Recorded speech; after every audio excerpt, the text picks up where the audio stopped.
which I don't think is very good.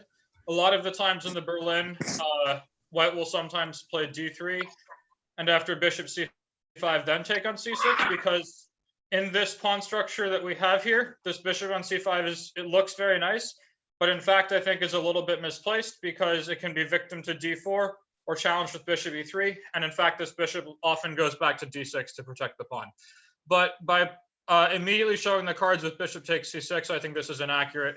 And I believe black should have taken with the d pawn to open up this bishop and accelerate development.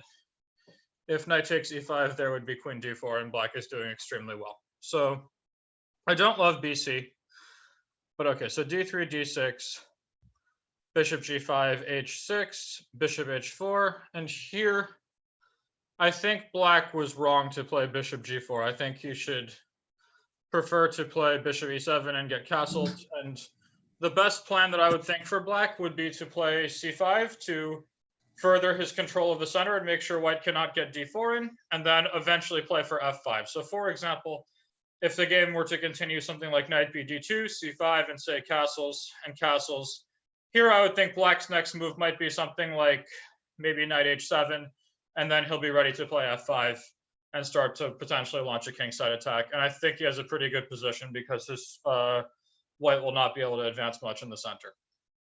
Instead, bishop g4, I don't think this helps very much because I don't think the bishop will do very much over here except for potentially exchange for the knight. Black has a somewhat worse pawn structure, and it doesn't really make sense to me that he would give up the bishop pair, which is sort of what he got for the bad pawns. And after knight b d2, this was a big no-no. So somebody tell me why d5 is a bad move.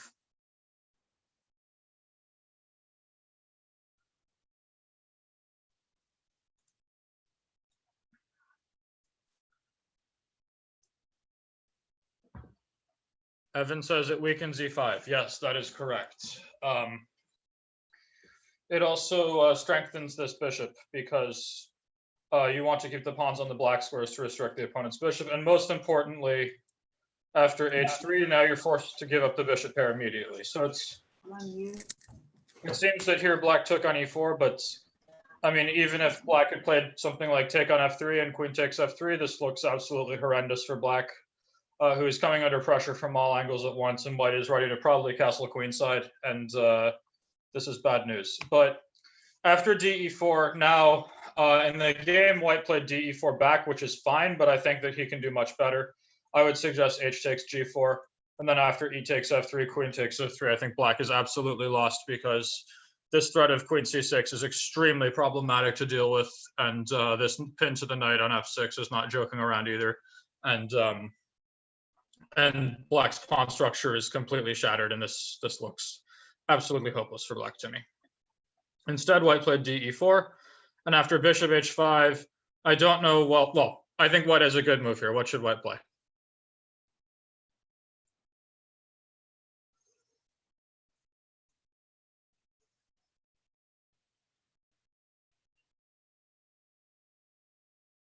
You can just type your answer into the chat. You don't need to raise your hand or anything.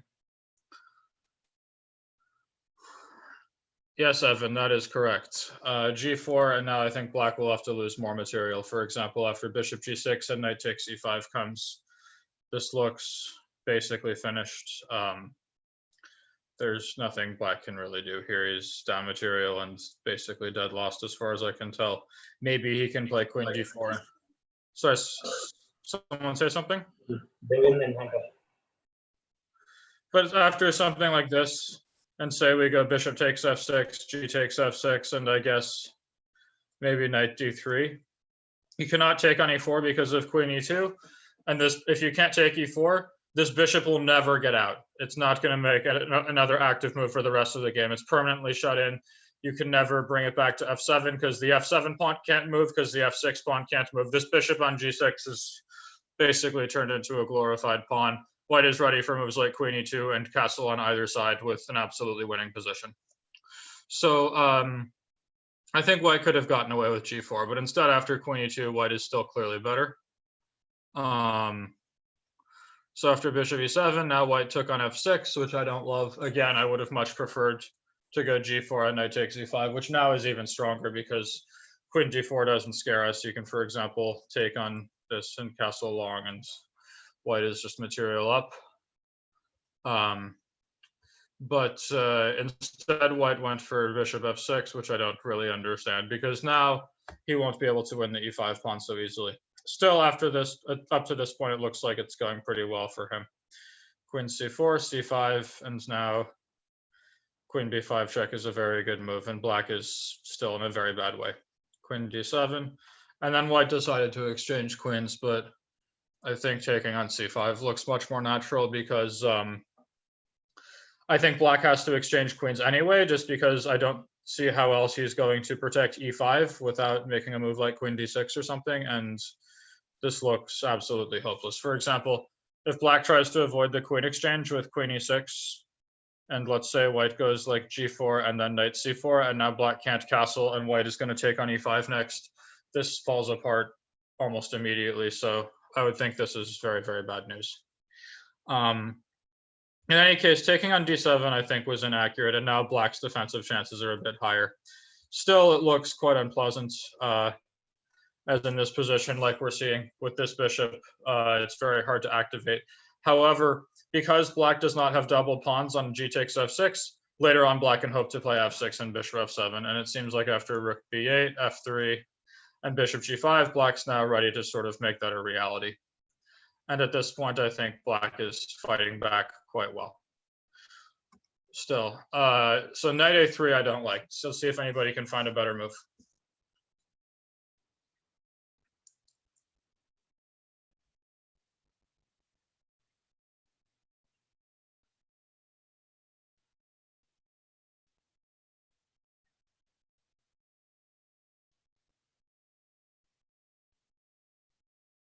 Who has a better move here? Evan has suggested knight a5 to b3. That's okay, but not the best. I think you have something much stronger. The knight on b3 doesn't do very much. Park Slope, Dina, White, Orange says c3, which is not stupid either, but I think white has something even stronger. Evan has suggested a3. I'm looking more for a plan than a move. A lot of you seem to be trying to do something with this knight, but I think there's something better it can be doing.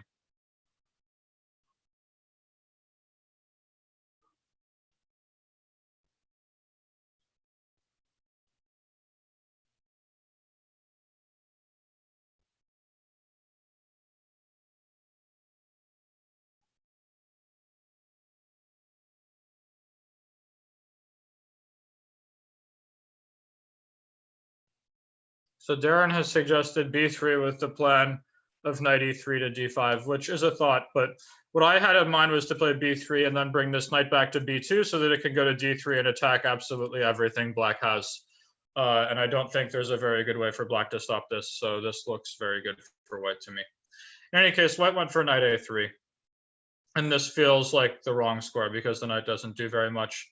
And after rook b8, knight c4, and bishop g8, finally this idiot bishop is coming back to the game, where it hopefully will have some kind of positive impact. Still, it looks like black has some problems to solve because rook d5 seems to start taking some material. But at the end of this, it's like black had a really bad position, and now for like every strategic reason possible, and now strategically he's totally fine. He's just a pawn down, and I think escaping from this with only one pawn down. Sorry, someone talking? Did somebody say something?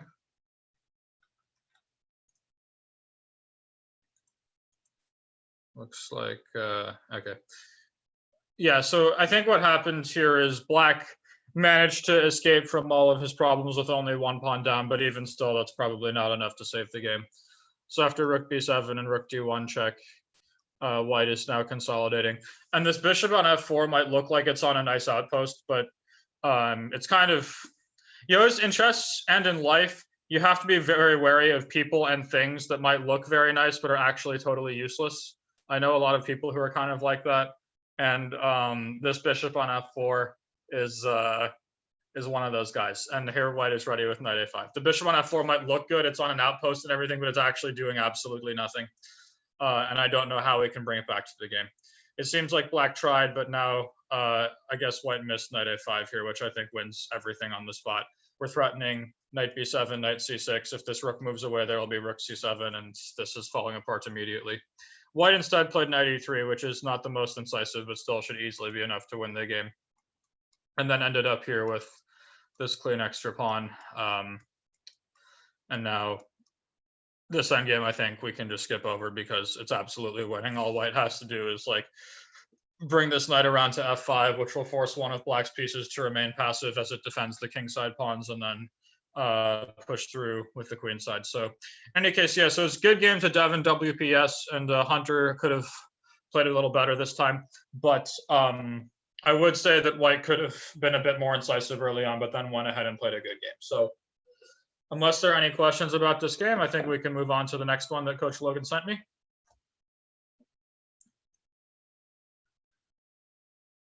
Sam? Yes. One thing you mentioned in this that I thought was really interesting, and I saw this in your book, is when oftentimes when there's, say, doubled pawns on like c6, d6, a lot of times black will make that d5 pawn push, or white will make a d4 pawn push, which actually weakens the e5 and d4 pawns. Yeah. I a lot in the kids' games. I don't know if that's... So if we look at the moment when black played d5, basically what he did was he weakened the e5 pawn tremendously. But the question is, what did he get for it? And I think the extra space in the center does not matter, because it's not like white is worried about huge pressure upon his e4 pawn. He has that well protected. Geez, I can't speak English. Protected. And the only real asset I would think that you would get by advancing d5 is to get a little bit more room for this bishop. But given that white's bishop on h4 is really annoying, I believe that black probably should put the bishop on e7 anyway. So I think that d5 was not only weakening, but also a loss of time, as it doesn't really help you accomplish anything you want to be doing. And so my guess is here the computer will say that after bishop e7, black is fine, and after d5, he's in big trouble. Let's just see what Big Bad Stockfish has to say before we move on. If Stockfish wants to load on me. Yeah, so it's saying like bishop e7 or bishop or something is fine. Yeah, it even says black is better. I don't know if I believe that, but yeah, after d5, it's going to give white a huge advantage, is my guess. Oh yeah, rah rah. It's almost like I know how to play chess. So unless there are any further questions, can we move on to the next game?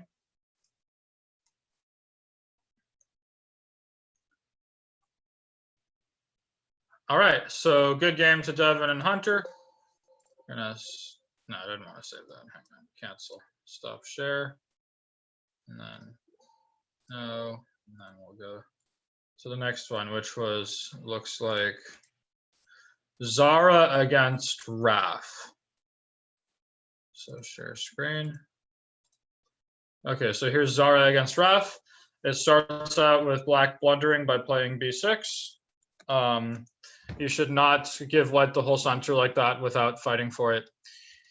Yeah, so here, but this position is important because at this point, I think white makes a mistake with bishop g5, and this lets black take the bishop pair. While if white instead plays bishop d3, he is able to preserve the pawn and keep the center intact without losing anything.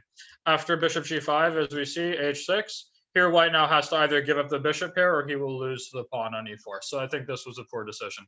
After bishop d3, bishop b4, this position for a while was thought to be okay for black, but then I remember finding this move knight d2, which looks extremely strange, but the point is we're overprotecting this e4 pawn and also unpinning this knight. So if you compare this to, for example, queen e2, at this point black can play d5, e5, and knight e4, which is a bit annoying for white to deal with because he can't like take this knight or get rid of it. While if white starts with knight d2, then after d5, e5, knight e4, there's queen g4, and black is in massive trouble. And the whole point of knight d2 as well is that if black ever plays c5, he's walking into a3, and white has everything under control because this bishop ends up being pretty stupid.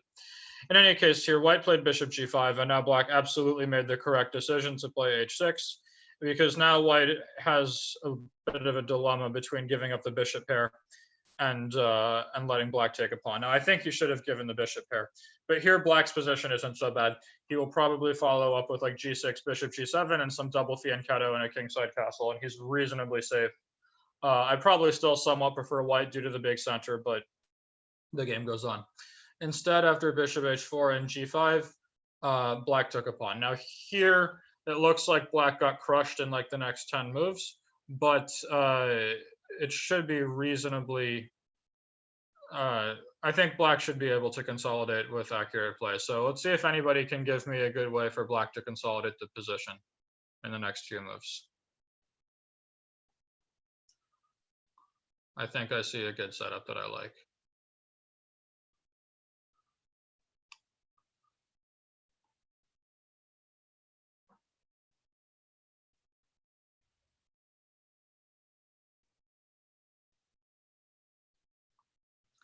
How should black organize his pieces?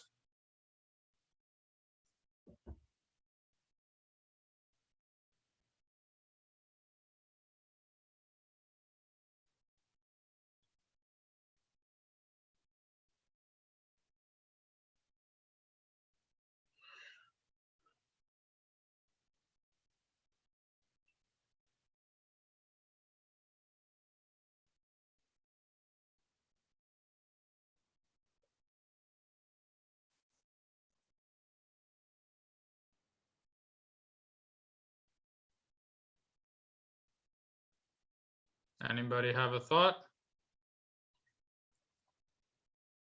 First question is, we have this bishop. We have 4 options. We can defend it, we can move it, or we can take the bishop, or we can take the knight. What are we going to do?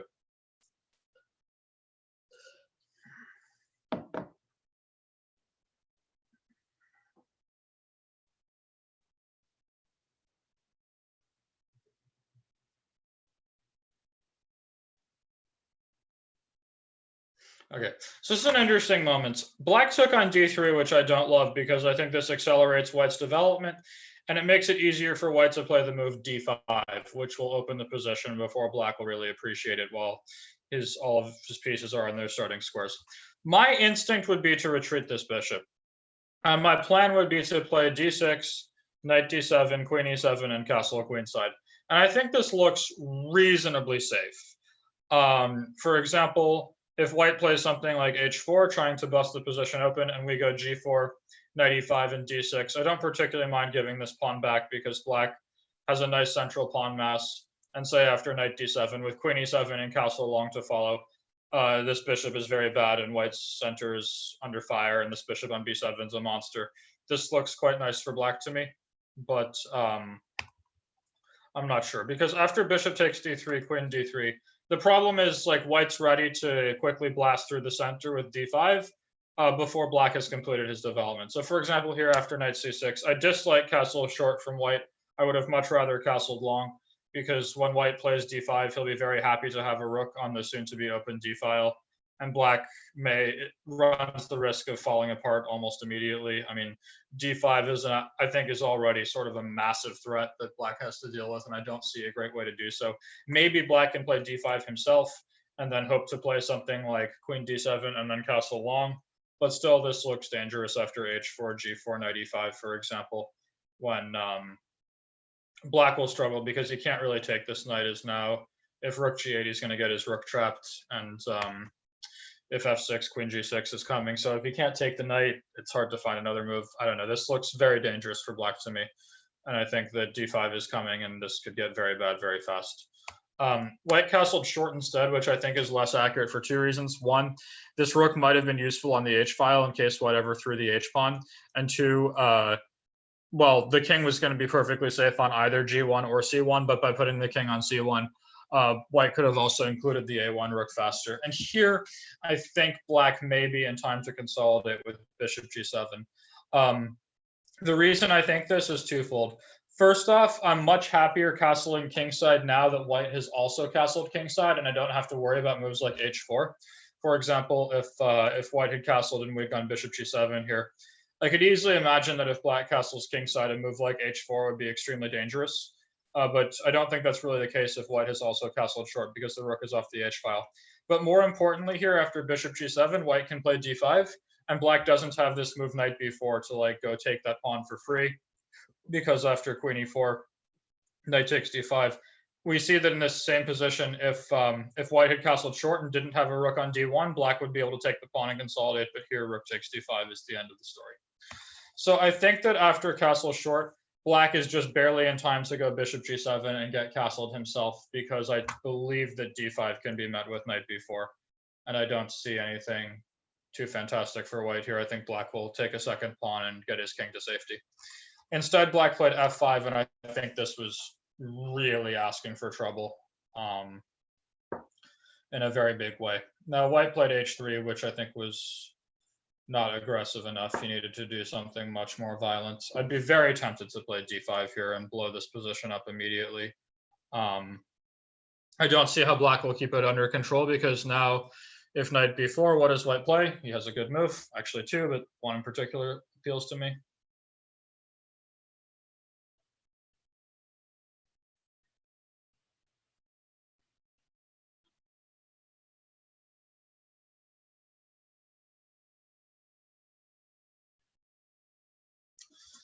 Who has a move? People are writing moves in the chat. Why can't I see that for some reason? I can read. I see. Oh, okay. So, yeah, so Caitlin and Connor are saying queen c3, which is the best move, I believe, because yeah, the rook is now hit, so black does not have time to take on d5 or play f4, and white is ready to play like d takes e6. The c7 pawn is hanging as well, and we're ready for like d6, rook a d1, rook fe1, and blast everything to shreds. And this looks like the end of the world as black knows it. I don't know, maybe black, no, but f4, there's going to be like dc, and this looks utterly crushing. After h3, I think black once again had a chance to get bishop g7 and just in time to save the day. But here, if white had played d5, it looks all over. I mean, even a move like rook fe1 looks basically crushing to me. I have a very hard time believing black will survive. Like, I'm threatening d5, and if black plays f4 to try to take a piece, and I go something like, say, check, and now d5, like threatening, among other things, rook takes e6 with mate, this looks like black should fall apart, despite the extra material. I mean, I don't think you can survive this. And otherwise, well, queen takes f5 is a threat, d5 is a threat, like everything is sort of falling apart. h3 strikes me as too slow, and I think black could have played bishop g7 here to get out of this mess. But instead, they're followed h5, and now after rook fe1, g4, and white played bishop h4, but this looks even more devastating to me, with the point that if gf3, we're going to go take the queen, and that is obviously the end of the story. But black doesn't really have another move here, at least not one that I can see. And yeah, so that certainly would have done the job. Bishop h4 also looks very strong. And after knight e7, knight e5, I mean, black is not in time to get castled on either side, and we'll get mauled in the coming moves. Indeed, after queen b8, bishop e7, and d5, black will not get the king to safety, and this is going to end in checkmate very soon, as it seems like it did here with check and mate on f7. Okay, so very, very good game from Zara. I think that sacrificing this pawn was unnecessary, but you sort of made it work. You could have been a bit more energetic with castling queenside instead of kingside, and I think h3 was too slow. But apart from that, this was very nice. And to Raf, you know, be careful about playing b6 on the first move and giving white the whole center, because you don't want to get blown off the board like this in a game where neither of your rooks have left their starting squares and your queen is on b8. That's not really where we want to be. Okay, so unless there are any further questions on this one, I think we can move on to the next one Coach Logan sent me. Let's see. Looks like no further questions, so let's stop the share and move on. Okay, so next up is we have Vrishank against Anaf. Okay, so this one starts off with e4, e5, knight f3, knight c6, d4, and so we have Scotch Gambit, and boo, h6. Why are we playing h6, people? Is this a fast move or a slow move? h6 is no bueno. That is way too slow. We want to be completing our development. So black should play either knight f6 or bishop c5 here, both of which give him a fine position. But h6 is very slow, and then white gets a big lead in development. He could certainly take back on d4 directly, but in the game, it looks like he chose something a little bit more aggressive, which is also fine. So bishop c5, and here I think white found a very nice tactic. So I guess it's probably not great to ask you guys what to play because you can see it.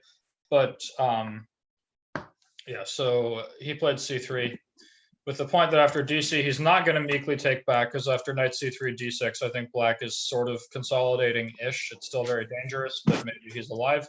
But instead, bishop takes f7, check comes, king f7, check.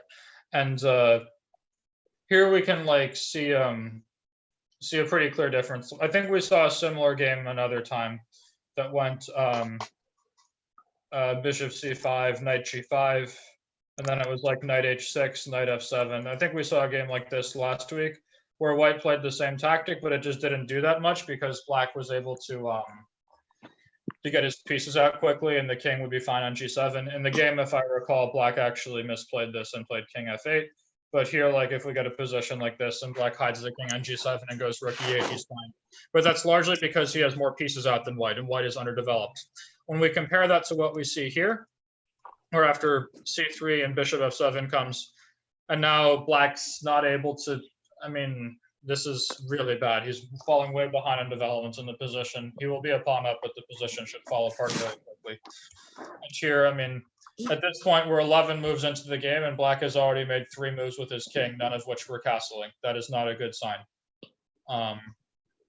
And here, I think white should be able to crash through pretty violently. It looks like in the game he played queen g6, but I don't particularly like that move. Let's see if anybody else can come up with something even better.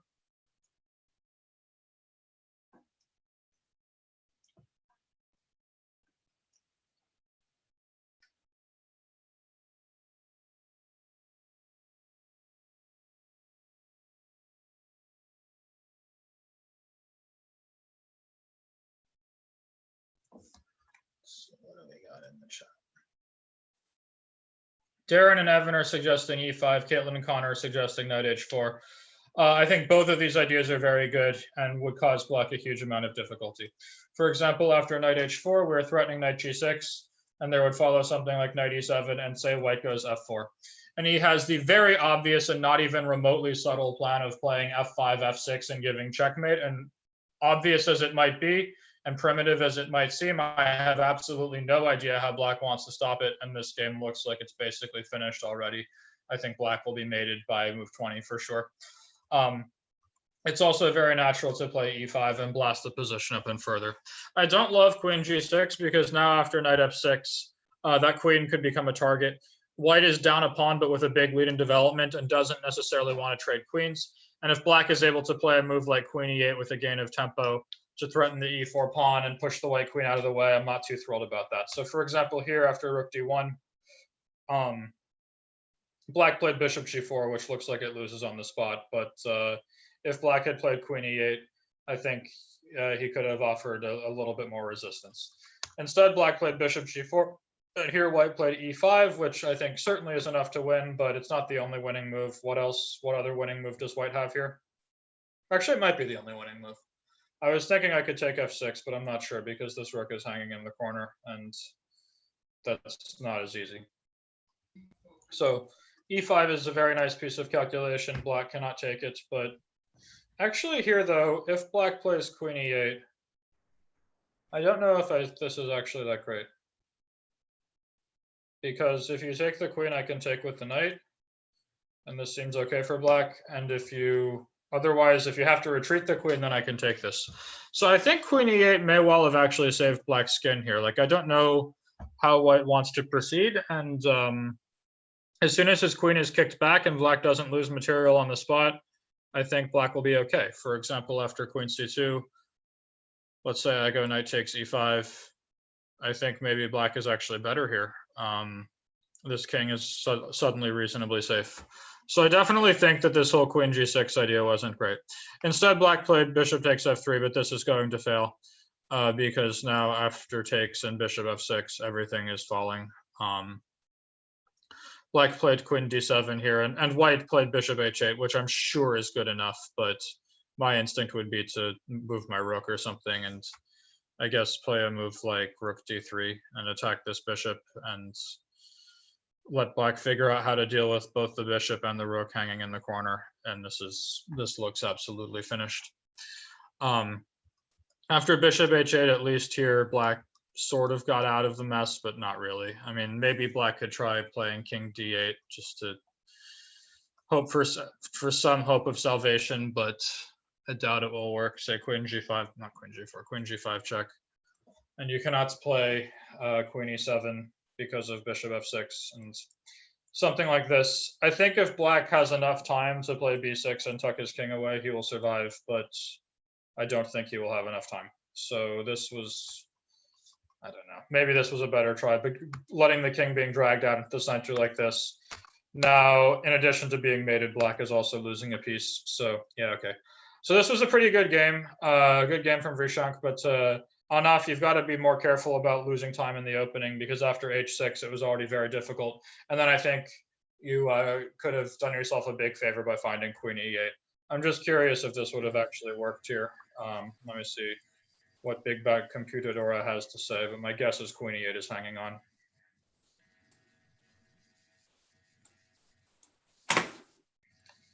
Yep, queen e8 and black survives. What do you know? Okay, so let's Sam? Yes, yes. I mean, you can move on to the next game if you want. Would you mind showing a little bit of Scotch Gambit theory for black? Yeah, sure, I can do that. I think a lot of the kids see this type of attack a lot. Okay, so let me, I mean, it's been a long time since I've really done any of this stuff, but nothing particularly deep, just some basic ideas or things. So my understanding of the Scotch Gambit, I think black's best option is to play bishop c5.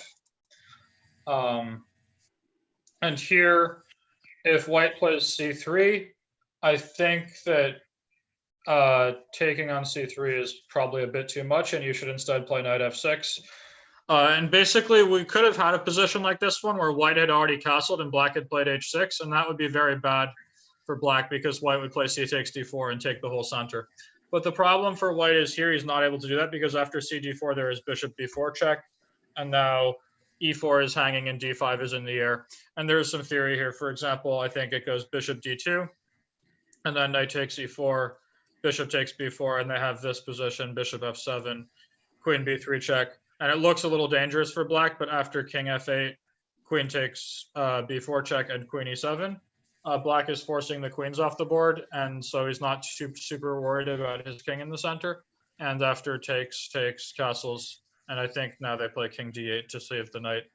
Black is very comfortably equal here. I actually somewhat prefer his position because of white's isolated d pawn, and I like that black has a bishop versus knight in a situation with pawns on different sides of the board. But it's probably close to equal. And if white castles here, then you can play d6, and now I think you really have everything pretty well under control, and I don't think that there's too much to worry about. So yeah, I would definitely, yeah, someone's talking, go ahead.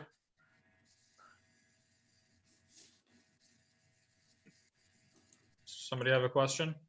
I think it might have just been background noise. Okay, yeah, and here after d6, I think black has everything under control. So white probably should try c3. And again, yeah, here I would recommend playing knight f6, giving the pawn back for the sake of accelerating your development like this. And after takes and bishop b4 check, it should be fine. And finally, white can try e5 here, aiming to force you to move the knight. And then, so for example, after something like knight g4, c takes d4, here white managed to preserve his center, preserve his e4 pawn, or e5 pawn now, while also kicking the bishop, and this is bad news. But you have a nice counter thrust with d5, which I think is very comfortable for black. And this looks quite acceptable to me. So in any case, any other questions, or should we go on to the next one?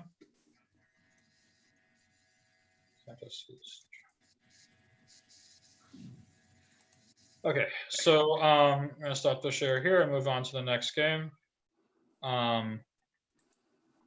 So we have ICN downloads. This is Bobby Glenwood against Lewis.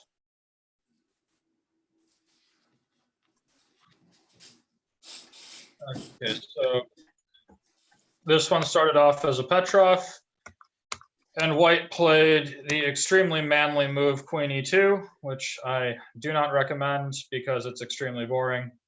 You could do much better to challenge back by playing either D4 or Knight C3, because after Queen E2, it just leads to a very balanced endgame very quickly, and this position is very symmetrical, very equal, and very boring, which is not what you should be looking for as children, as chess players, or as people playing white. So that's not a good thing to be doing. I would much prefer if you play D4 or Knight C3 in this position.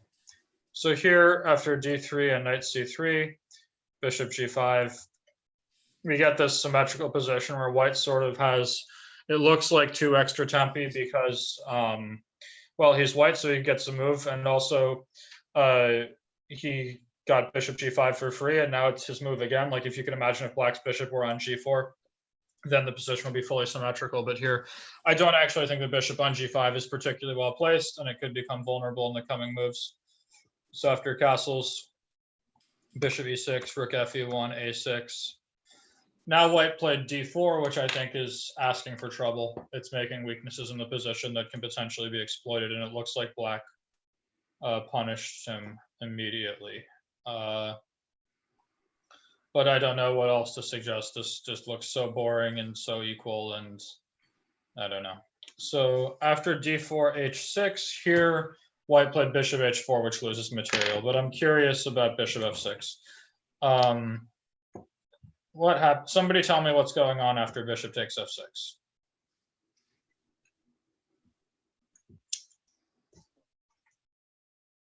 Who's better and why?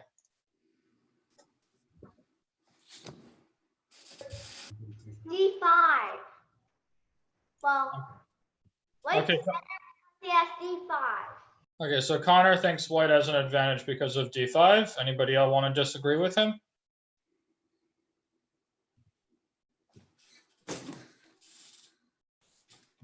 Okay, I think white should play Bishop F6 and D5, just because I'm actually concerned about his position if he doesn't. Like, if he retreats this bishop, like to E3 or something, then I don't know, maybe Knight B4 will come, and it becomes quite annoying to defend the C2 pawn.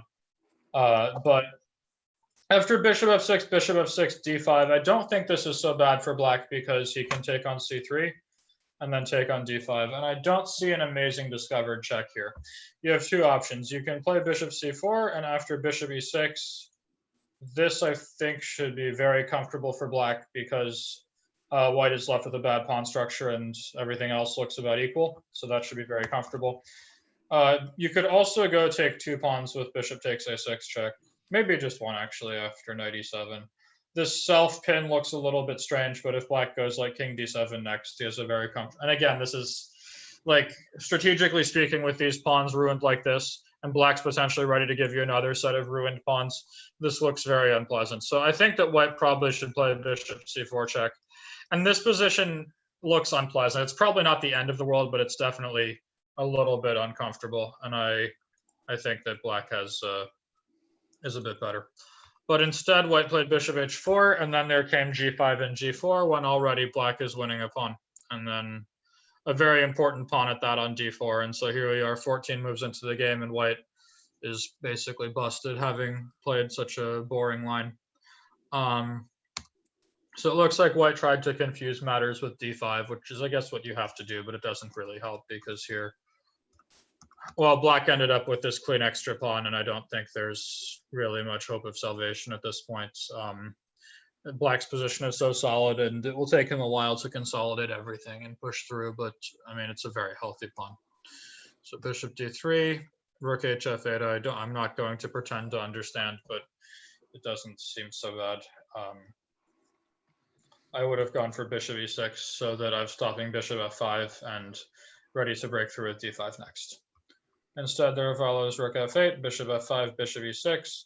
And here, I guess the point is that white cannot take very comfortably because if he takes, well, if he plays Bishop E6, he cannot take again on E6 due to the hanging bishop on F4. And so after bishop e4, d5, bishop d3, and knight b4, black is fully consolidated as a clean pawn up. I mean, I think white probably should try bishop f5 here just to confuse matters, but, well, I think black has a good move here. What should black play?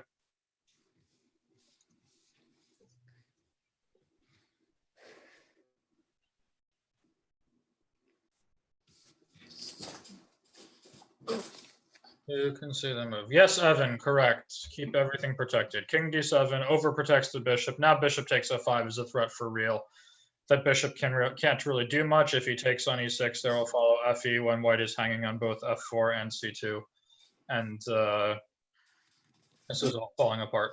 So white tried knight b3, but after c5, now white cannot stop c4, which is not good news for him either. And black is setting his extra pawn in motion and should be promptly bringing the game to its conclusion. After bishop e5, c4, black ended up with an extra piece, and then, well, he ended up with 2 pieces for a rook, which on its own is completely winning with like the d pawn, but after bishop e6, there's really nothing else to say because the rook is trapped. So to white, fight with more fire in your heart. Don't play this like exchange Petrov and force an endgame right away. It's you make Kayesa angry with you when you do that, and then she punishes you by making you leave so quickly. So yeah, okay. Any other questions on this game, or should we move on to the next one? I think we have time for one more from Coach Logan. Let's see. All right, so let's go to the last game that Coach Logan sent me. So I'll share the screen here. Okay, so we have Ben against Caitlin here. So Caitlin, don't look away. We're gonna make fun of you. And okay, so it started off e4, c5, knight f3, e6. So it started off as, I guess this is called the Con or the Paulson or whatever you want. Knight c3, and b5 is bold, but not bad. I've always remembered thinking queen c7 was the best move in this position, but okay, b5, bishop e3, bishop b7, f3. And here I believe black should play queen c7. I don't like d6 because I don't really see the point of d6. I guess you want to play knight bd7, but I think that knight can sort of come to d7 anyway, or can come to c6 anyway. And this move queen c7 actually creates a surprisingly annoying threat of bishop b4. So given that white has already played an English attack setup, you'd think that queen d2 is a very consistent follow-up, but after, say, knight f6 here, if white were to castle, bishop b4 can already come. And this is going to be very annoying for white to deal with. Because this threat of bishop takes c3 ruining the pawn structure is going to be quite a pain in the butt. So white might have to consider a move like a3. But if nothing else, now you could play d6 and point out that white played a3 and then you played d6, so you sort of compelled white to make a stupid move. In addition, you could also play a move like b4 as well and get something like this. I don't know. I don't love d6. I think that the whole point of playing this move order, the con, is to be flexible, and then in some cases you don't need to. And so here, after d6, we're just transposing directly back to a Najdorf, and I'm not sure I love that. And here, if white plays g4, this can get very dangerous for black if he doesn't know exactly what he's doing, because g5 is quite a serious threat and hard to stop, and there's a lot of complicated theory. In any case, white played bishop e2, which is way too slow in my opinion, and now black played d5. And while I like the idea, I don't like the execution. I think black had a better move. Let's see if anybody can figure out what black should have done instead.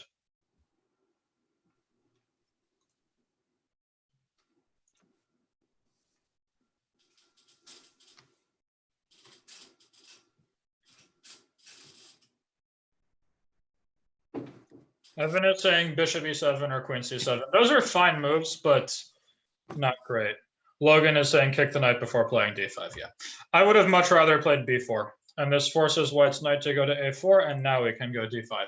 And the point is that d5 is coming in a moment when, after something like chop and knight takes d5, white cannot get rid of this knight on d5, and then the bishop on e3 behind it is potentially going to be a problem. And already here, if white's not careful, white can just like lose in 3 moves. So like queen a5, forcing b3, and then like knight c5 and crash through on like c3 and a2.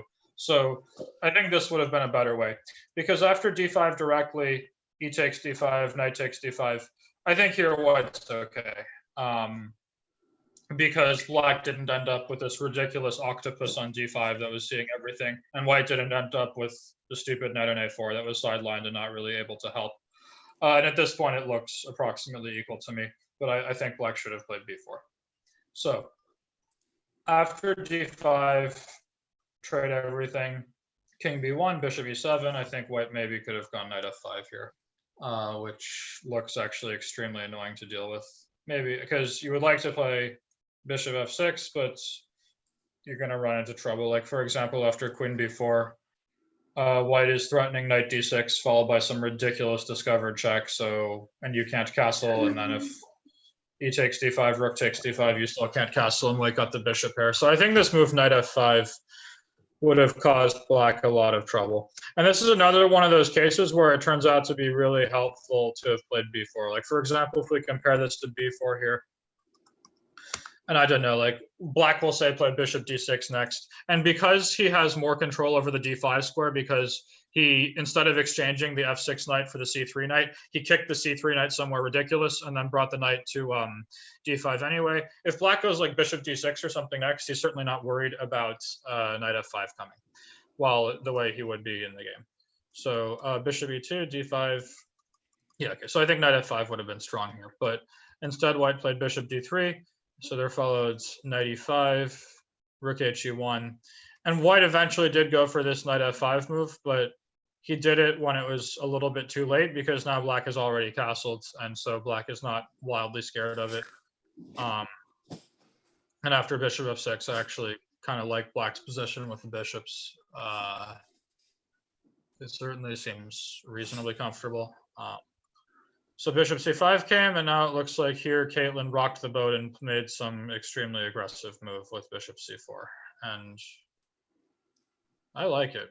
I think that something like this is probably fine, but it seems kind of boring. And maybe white has some chances after knight e3 when it's annoying that you have to move the bishop, I guess, but even this is probably fine. In any case, queen a5 comes, or bishop c4 and queen f5. So now I very much like this decision, because I think that white's queen side is going to come under enormous pressure. And now that the bishop is off of the d5 square, e takes f5 is a legitimate threat. So white can't like make a defensive move like a3, as now after ef5 and rook f8, black is completely winning with the 2 bishops against the rook. So white sort of had to take the material, but now the attack begins, and this looks horrible for white. So it looks like in the game, Caitlin played e takes f5, and I'm just curious if black could have instead taken on f8. It looks much more natural to me to leave white with the knight instead of a bishop. But I guess e takes, yeah, I mean, this looks very good, but e takes f5 is also very strong. So bishop d6. Now, I have to believe black is winning immediately here. Oh, actually, queen e8, so that's right. That's why I can't do anything fun. I was hoping for rook d8 and then some fun stuff, but it looks like queen e8 is a problem. Okay, so h6 is sensibly cautious, but yeah, now black is getting booted back just a little bit. Still, I very much like her position. So queen a2 and now queen a3. And I really don't want to trade queens here. I don't like that black traded queens, but I think I see a very strong move that would avoid a queen exchange. Let's see if you guys can figure out what black should play.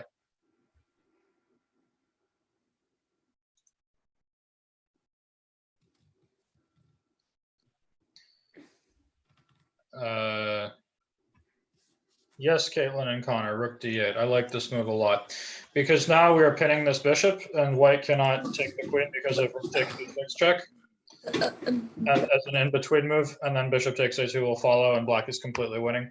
So actually, I think rook d8 wins on the spot. I don't see a move for white. If white brings the king up, this is probably the best chance, but now black can avoid the queen trade and take another pawn while he's at it. Yes, Vrishank. You can just speak if you Okay. Yeah, can you go back a little? I Okay. have like something to say. to which moment? Where the bishop was still on f8. Yes. Okay. So where the king goes. Yeah. Can you play so can you play a rook d8 check now? I don't like this because there is bishop d6 to block the check, and now if ef5, there is queen e8 with mate. Okay. So this probably still is okay for black, but like maybe black can play like h6 or something, and I don't see how black will still take a piece back, but I think this is a step in the wrong direction. But Is queen b4 checked there? at this point here, Oh wait, no, there's the knight on f5 defending then. but after king c1, I didn't see the follow-up. Okay. I don't know, maybe there is something here, but actually, yeah, check, and now rook takes d6. That's very nice. And then I'm ready with bishop a3 and queen b2 mate. Yeah, I think this is checkmate. Wait, instead of taking the bishop, oh no, never mind, doesn't work. I was thinking bishop to c3, but then they take the queen. Yeah, then the queen is hanging. But yeah, now here I don't see how white stops an incoming checkmate. I mean, if rook takes d6, we cannot play bishop a3 because no, we can't play bishop a3. Queen b3, queen e1, and then we take the queen with check, and it's over. So yeah, I think this would have been crushing. It's black should have been absolutely violently winning here at some point. Rook d8 might be good enough. For me, rook takes f8 feels the most natural, but and I don't think white will survive this at all, but it's, I guess, maybe, yeah, like, I mean, rook d8 is coming next move, and I have absolutely no idea how white wants to deal with it, and white's not even up material. I mean, this is very bad news. I think this would have won immediately. Rook d8 probably does it too. In any case, here, white's defensive chances are a little bit higher, but I still think that rook d8 would be completely crushing because queen a2, rook d6, but if king e3, queen c2, and black has avoided the queen trade, taken a third pawn. White's king is all the way out in the open and can't really escape. This looks completely finished. And if king c1, then bishop g5 check is crushing because white's bishop ends up overworked after f4, bishop takes f4. Because of bishop f4, there's queen a3. So I think that rook d8 would have done the job. Exchanging the queens was a step in the wrong direction. I still think this endgame is fantastic for black, but black could have really just knocked white out.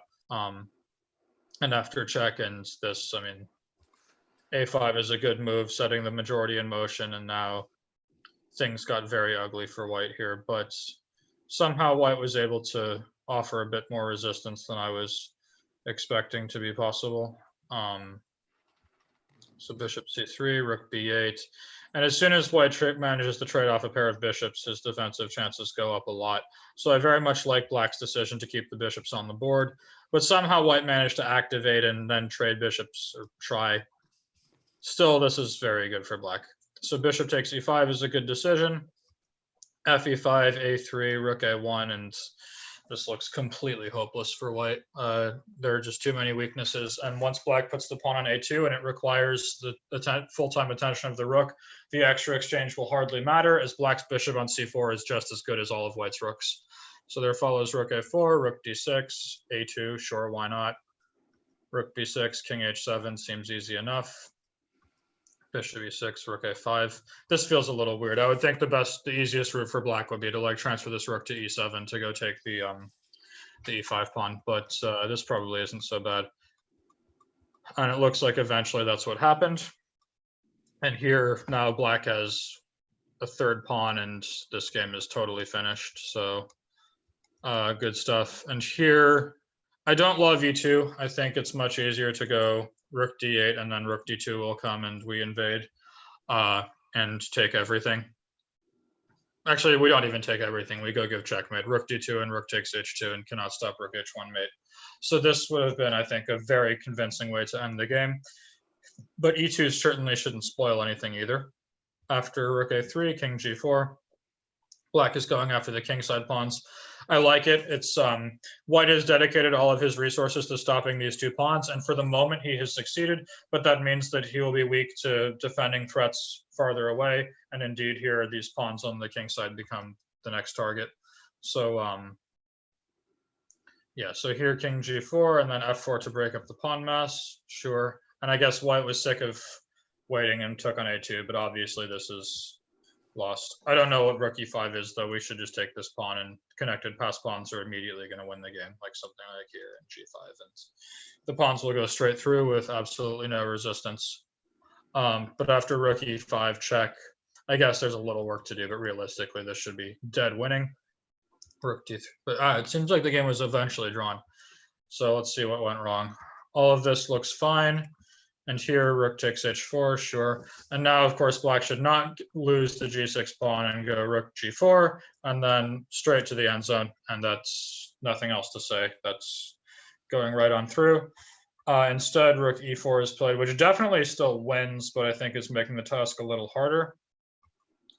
And here it looks like rook g4 is a blunder, because then after rook h8, stuff is starting to fall. Black can play h4, and actually, though, this might be a draw.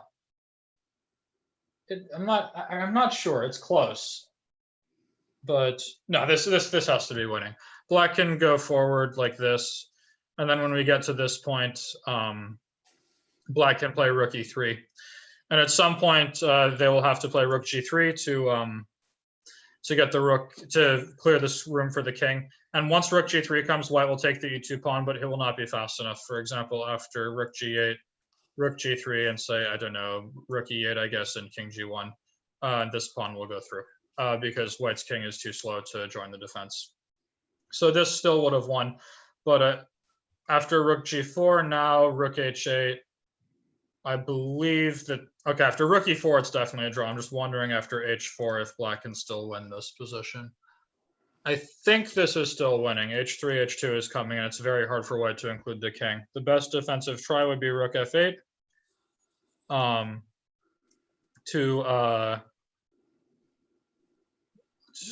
Caitlin is saying she only had 5 seconds in the endgame, so that would explain a little bit of why it went so tough. After rook f8, though, h3, rook f2, I don't think White's quite in time to save this. It's close, but I don't think so, because black has to hide the king from check, so we'll go king g3. Cannot play king f1 because then after h2 the pawn promotes, so White has to keep checking. And I believe here that White is one tempo too slow to save the game. I don't see how White can hold this because h2 is going to come. And I think that should be decisive. If rook to f2, actually rook f2 is a pretty good move. No, but I can transfer the rook this way. And now it will be very hard to deal with. Like, for example, black is threatening to play rook a2 check and then meet king f1 with h2. And there's no way to get this king back. White's too badly coordinated. So tough luck that this endgame didn't work out, because this was a really brilliant game up to that point with like great sacrifices and attacking play that really should have led to a victory. But you know, what can I say? Sometimes chess sucks. But yeah, I'm just curious about this endgame. I do believe black is winning. Let me just see if what the computer has to say.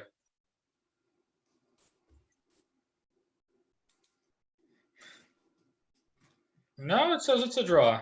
Hang on. So rook f8, h3. Where's the win? Yeah, check. This is correct. I got all this right. I thought this was winning. What's the draw? Ooh, rook back to f8. That's where it is.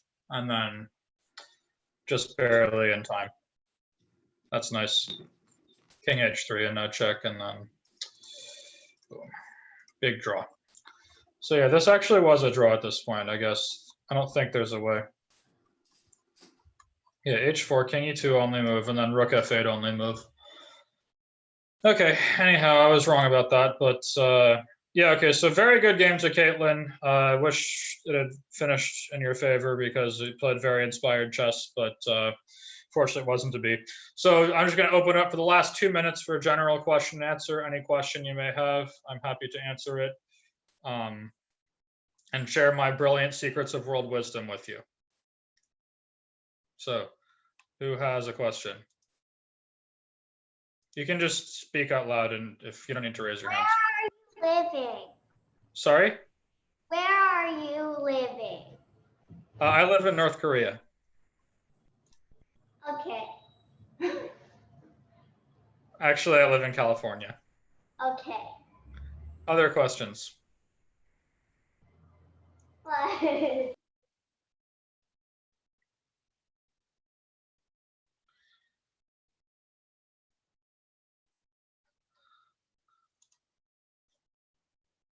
Who else has a question?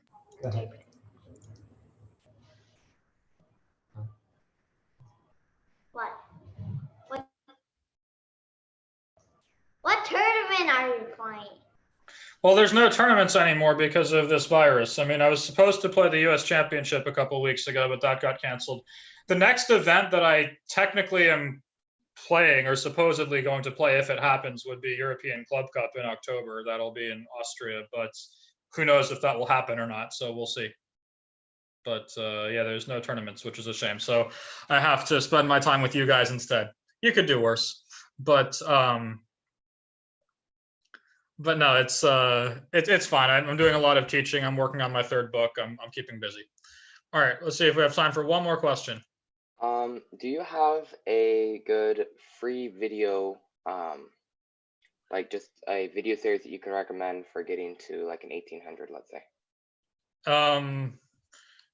Anything that's gonna really help you that much, it's gonna be hard to come by for free. I stand by a lot of the work I did for iChess, which is pretty cheap. I mean, if you go to like the Shankland method part 1 and 2, you can probably buy each one for like $60 or something, and there's 15 hours for each. It's, on an hourly rate, it's really not so much.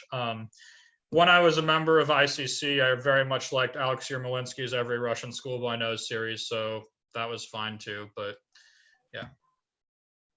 Okay, anyhow, good job to everybody, good games to all those who played, and I look forward to seeing you guys again next week. Try not to annoy your parents too much in the meantime. Thank y'all. Thank you. Bye-bye, Connor. No, bye. All right, bye-bye, guys.